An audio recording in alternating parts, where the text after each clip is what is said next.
తాకట్లో ఉన్న మీ బంగారాన్ని విడిపించి ఆ రోజు ఆన్లైన్ రేటుకి కొంటాం. Sharma gold company.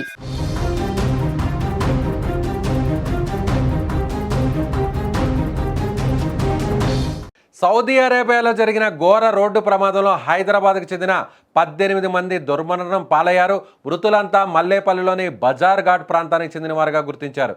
మృతులుగా గుర్తించిన వారిలో రేష్మా బేగం, రహమత్ బి, షెహనాజ్ బేగం, గానియా బేగం, కదీర్ మహమ్మద్, మస్జూద్ మౌలానా, షోయబ్ మహమ్మద్, సోహెల్ మహమ్మద్, మస్తాన్ మహమ్మద్, పర్వీన్ బేగం, జకియా బేగం, షాకత్ బేగం, ఫర్హీన్ బేగం, జహాన్ బేగం, మహమ్మద్ మంజూర్, మహమ్మద్ అతీత్తో పాటు మరో 2 ఉన్నట్లు సమాచారం. మృతులంతా 2 కుటుంబాలకు చెందిన వారే. ఒకే కుటుంబానికి చెందిన 8 మంది, మరో కుటుంబానికి చెందిన 7 ఉన్నారు. 8 మందిలో మహమ్మద్ అబ్దుల్ షోయబ్ అనే యువకుడు ప్రాణాలతో బయటపడ్డాడు. ప్రస్తుతం యువకుడు హాస్పిటల్లో చికిత్స పొందుతున్నాడు. మిగిలిన 7 చనిపోయినట్లుగా గుర్తించారు. అలాగే మరో కుటుంబానికి చెందిన 7 కూడా ఈ ప్రమాదంలో ప్రాణాలు కోల్పోయారు. వారికి సంబంధించి ఎలాంటి సమాచారం అందకపోవడంతో చనిపోయినట్లుగా కుటుంబ సభ్యులు భావిస్తున్నారు. ఘటన జరిగిన దగ్గర నుంచి ఆ 7 అందుబాటులో లేకుండా పోయారు. నవంబర్ 9న ట్రావెల్స్ నుంచి 20 మంది, ఫ్లై జోన్ నుంచి మరో 24 మంది మక్కాకు బయలుదేరి వెళ్లారు. మక్కాలో దర్శనం తర్వాత మదీనాకు 40 మంది బయలుదేరగా 4 మాత్రమే మక్కాలో ఉండిపోయారు. ఇక ఈ ప్రమాదంలో ఒకరు ప్రాణాలతో బయటపడగా మిగిలిన 39 మంది చనిపోయినట్లుగా కుటుంబ సభ్యులు భావిస్తున్నారు. యాత్ర విజయవంతంగా పూర్తి చేసుకొని తిరుగు ప్రయాణంలో మదీనాకు వెళ్తున్నటువంటి సమయంలోనే ఈ ప్రమాదం జరగడం తీవ్ర విషాదాన్ని నింపింది. మదీనాకు 25 కిలోమీటర్ల దూరంలో బస్సును డీజిల్ ట్యాంకర్ ఢీకొట్టడంతో ఈ ఘోరం చోటు చేసుకుంది. బస్సు డీజిల్ ట్యాంకర్ ఢీకొనడంతో ఈ భయంకరమైన ప్రమాదం జరిగింది. ముఖ్యంగా హైదరాబాద్కు సంబంధించినటువంటి 2 కుటుంబాలకు సంబంధించినటువంటి వ్యక్తులే చనిపోవడం నిజంగా బాధాకరం. హైదరాబాద్కు సంబంధించినటువంటి 2 కుటుంబాల్లో 8 మంది ఒకే కుటుంబానికి సంబంధించినటువంటి కొంతమంది, అలాగే మరో కుటుంబానికి సంబంధించినటువంటి 7 మంది. 8 మందిలో షోయబ్ అనేటువంటి వ్యక్తి ప్రాణాలతో బయటపడ్డాడు. మిగిలినటువంటి 7 మంది అక్కడ సజీవ దహనమయ్యారు. మిగిలినటువంటి మరో కుటుంబంలో కూడా 7 మంది కూడా ఆ మంటల్లో కాలి బూడిదయ్యారు.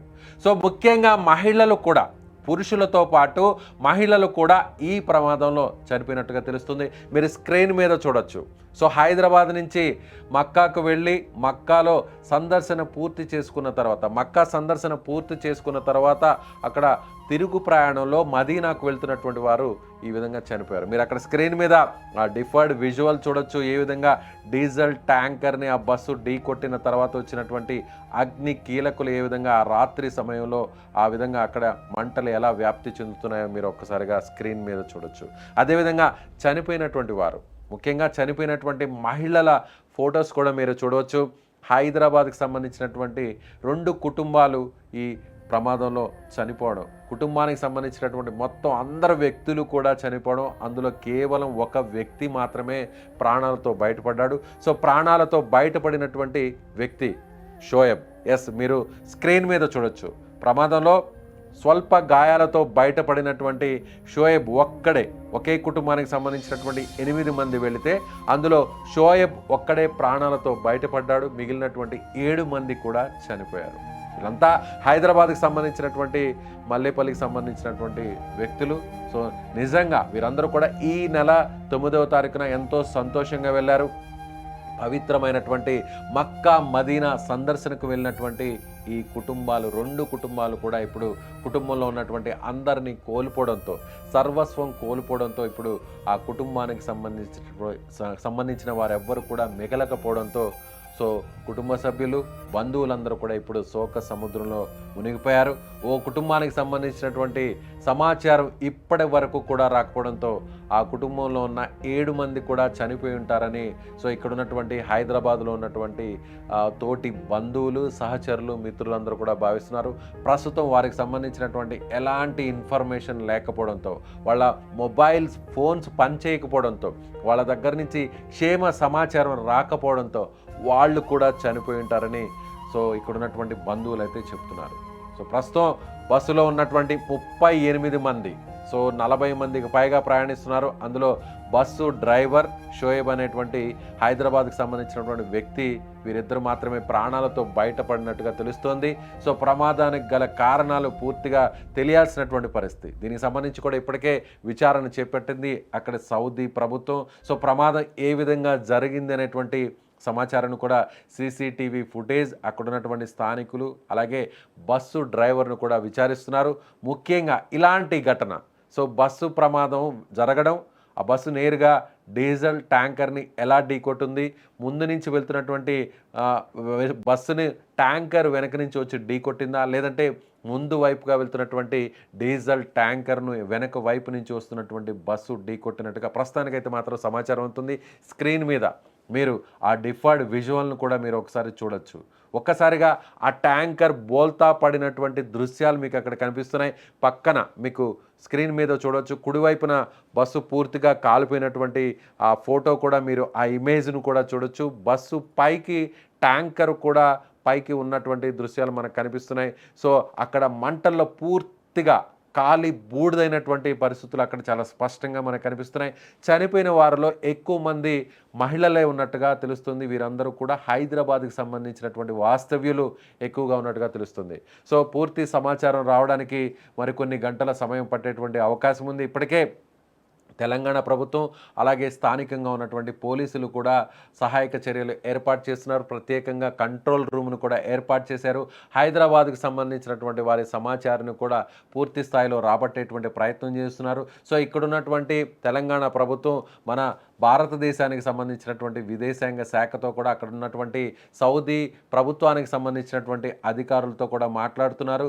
సో అక్కడ ప్రస్తుతం అక్కడ ఉన్నటువంటి మృతదేహాలను, సో అక్కడ ఉన్నటువంటి వారికి సంబంధించినటువంటి సహాయక చర్యలను చేపట్టడానికి మృతదేహాలను తిరిగి పోస్ట్ మార్టం పూర్తి చేసిన తరువాత సో ఇక్కడికి ఇండియాకు తీసుకొచ్చేటువంటి ప్రయత్నం కూడా చేస్తున్నారు. అదేవిధంగా ముఖ్యంగా పూర్తిగా కాలిపోయినటువంటి మృతదేహాలను గుర్తించడం కూడా చాలా కష్టతరంగా మారిందనేది అక్కడ ఉన్నటువంటి సమాచారం, అక్కడ అధికారులు చెప్తున్నటువంటి సమాచారం. చనిపోయినటువంటి వారందరినీ కూడా గుర్తించడానికి డిఎన్ఏ పరీక్షలు చేయాలి.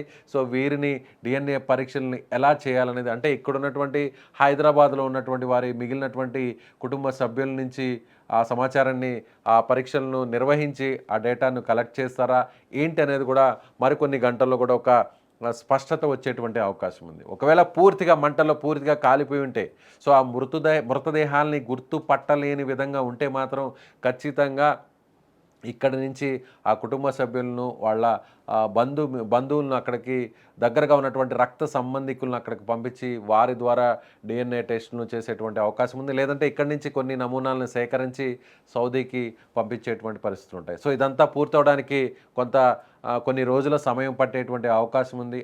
ఆ తర్వాతే అక్కడ ఉన్నటువంటి వారి సంబంధించిన మృతదేహాలను ఇండియాకు, ఆ తర్వాత హైదరాబాద్కు తీసుకొచ్చేటువంటి అవకాశం ఉంది. లేదంటే అక్కడే ఖననం చేస్తారనేది కూడా ఒక క్లారిటీ రావట్లేదు. సో ప్రస్తుతానికైతే మాత్రం ప్రమాదానికి సంబంధించినటువంటి కొంత సమాచారాన్ని మాత్రమే అక్కడ ఉన్నటువంటి అధికారులు వివరించారు. చనిపోయినటువంటి వారి పేర్లను, వారికి సంబంధించినటువంటి వివరాలను కూడా తెలియజేశారు.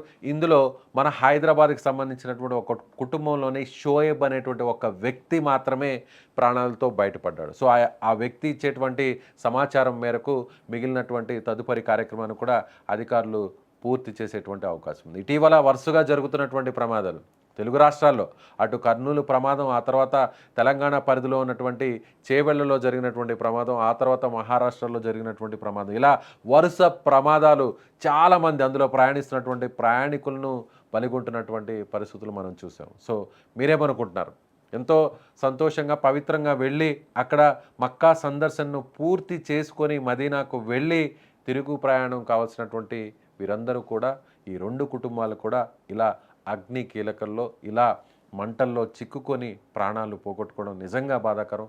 సో మీరేమనుకుంటున్నారో మీ అభిప్రాయాన్ని ఖచ్చితంగా కామెంట్ రూపంలో తెలియచేయండి.